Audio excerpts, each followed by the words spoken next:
जो आखिर तुम हरगिज़ ना बेटियों को समझो आखिर तुम, समझो आखिर तुम बेटियों से चलता है सजरा सरकार का, सजरा सरकार का बेटियों से चलता है सजरा सरकार का, सजरा सरकार का।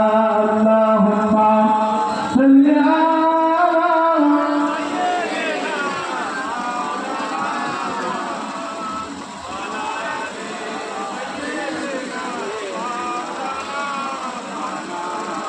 अल्लाहुम्मा सल्ली अला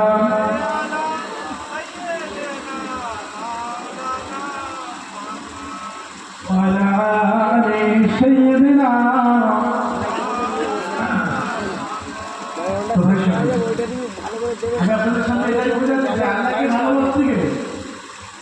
अल्लाह के प्यार करते गए, अल्लाह के बात करते गए আমাকে আপনাকে রাসূলুল্লাহর ইত্তেবা করতে হবে, রাসূলুল্লাহর অনুসরণ করতে হবে। কারণ আল্লাহ নিজে বললেন ফাত্তাবিউনি ইউহিব্বুকুমুল্লাহ। আমার রাসূলুল্লাহর ইত্তেবা, আমার রাসূলুল্লাহর অনুসরণ, আমার হাবিবের অনুকরণটাই করতে আমি আল্লাহ আমার মহাব্বত আরেক বছরে বলুন সুবহানাল্লাহ। এটাই হচ্ছে আজকে আমার অজয় বিষয়। কিন্তু রাসূলুল্লাহকে ইত্তেবা করতে গেলে তার পূর্বে আমাদেরকে রাসূলুল্লাহকে মহাব্বত করতে হবে, রাসূলুল্লাহকে ভালোবাসতে হবে। আমি আজকে যদি রাসূলুল্লাহকে মহাব্বত করতে না পারি, রাসূলকে যদি ভালোবাসতে না পারি, প্যার করতে না পারি, তাহলে আমি একটি রাসূলুল্লাহর ইত্তেবা করতে পারবো না। আসেন আগে আমি একটি রাসূলুল্লাহকে মহাব্বত করি, ভালোবাসি। কেমন রাসূলকে মহাব্বত করবো? যেমন হযরত ওমর রাসূলকে মহাব্বত করেছিলেন, বলুন সকলে ইনশাআল্লাহ। কেমন হযরত ওমর রাসূলকে মহাব্বত করলেন? শুধু সন্তান সন্ততি, পিতা মাতা স্ত্রী, শুধু পৃথিবীর সমস্ত মানুষের থেকে বেশি হয়।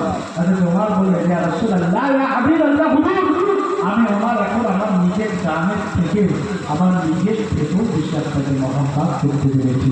আরেকবার বলুন হযরত ওমর বলো আমার রাসূলুল্লাহকে কেমন মহাব্বত করেছিলেন?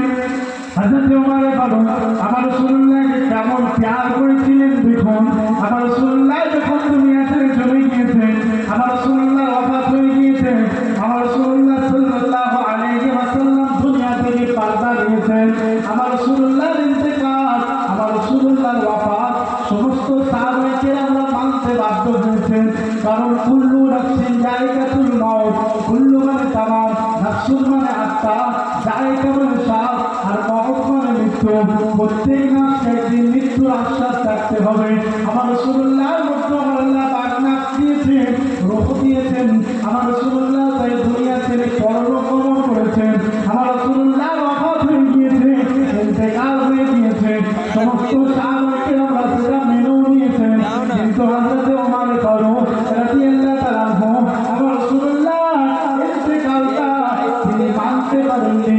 হযরত ওমর ফারুক রাদিয়াল্লাহু তাআলা আনহু, হযরত ওমর ফারুক রাদিয়াল্লাহু তাআলা আনহু বলছেন যে ব্যক্তি বলবে আমার রাসূলুল্লাহ ইন্তেকাল হয়ে গিয়েছে, আমার হাবিবের ওফাত হয়ে গিয়েছে, হাবিব আমার দুনিয়াতে না, যে ব্যক্তি এমন কথা বলবে আমি ওমর ফারুক তার গার্দানটা উড়িয়ে দেব। না না না, আমার হাবিব দুনিয়া ছেড়ে যেতে পারেন না। হযরত ওমর ফারুক এমন কথা বলতে লেগেছেন, হযরত ওমর ফারুক যেন পাগল পারা হয়ে গিয়েছেন।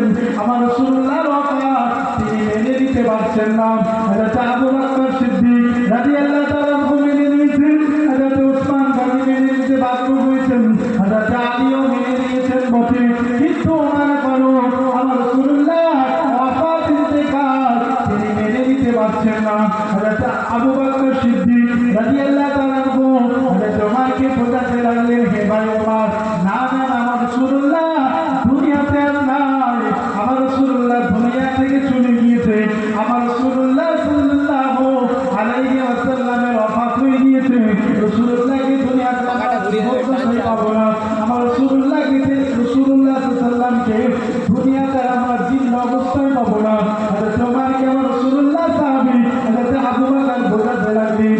বোঝানোর পরেতে শেষ পর্যায়ে এসে হযরত ওমর ফারুক মানতে বাধ্য হয়েছিলেন।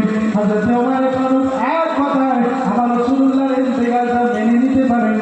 এটাই ছিল রাসূলুল্লাহর উপরে হযরতে ওমরের মহব্বত।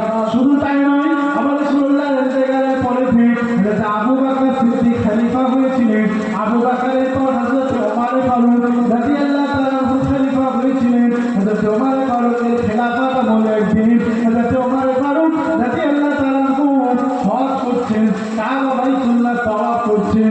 আর কাবা তাওয়াফ করতে গেলে কাবার দেওয়ালে একটা পাথর রাখা রয়েছে, যে পাথরটা আমার আল্লাহর নবী আদমের জন্য জান্নাত থেকে পাঠিয়েছিলেন, যে পাথরের নাম হচ্ছে হাজারে আসওয়াদ। হযরত ওমর ফারুক রাদিয়াল্লাহু তাআলা কাবা তাওয়াফ করছেন, আর কাবার দেওয়ালে রাখা হাজারে আসওয়াদকে লক্ষ্য করে হযরত ওমর বলছেন, হে হাজারে আসওয়াদ, আমি কাবা তাওয়াফ করব বটে, কিন্তু এই হাজারে আসওয়াদ আমি তোমাকে চুমা দেব না, আমি তোমাকে পোশাক দেব না। হযরত ওমর ফারুক এমন কথা বলছেন আর কাবাকে তাওয়াফ করছেন, এমন কথা বলছেন আর কাবাকে প্রদক্ষিণ করছেন। তবে এমন একটা সময় এসে দাঁড়ালো, হযরত ওমর ফারুক রাদিয়াল্লাহু তাআলা কাবা তাওয়াফ করতে করতে কাবার দেওয়ালে রাখা হাজারে আসওয়াদের চুমা দিয়ে বসলেন, পোশাক দিয়ে বসলেন।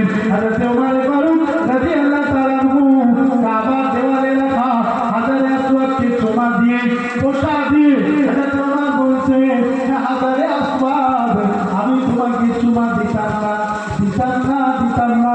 আমার রাসূলুল্লাহ তোমাকে চুমা দিয়েছিল বলে আমি রাসূলুল্লাহর মহব্বতে, আমার রাসূলুল্লাহর ভালোবাসায় হাজারে আসওয়াদ আমি আজকে তোমাকে চুমা দিলাম।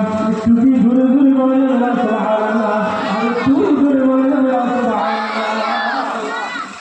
এটাই ছিল হযরত ওমরের ভালোবাসা। ওমর শুধু মুখে দাবি করেন যে রাসূল আমি আপনাকে সব কিছুর থেকে বেশি ভালোবাসি, মহব্বত করি। হযরত ওমর শুধু তার মুখে বলেননি, অন্তর থেকেও বিশ্বাস স্থাপন করেছিলেন এবং হযরত ওমর ফারুক সেটা কাজে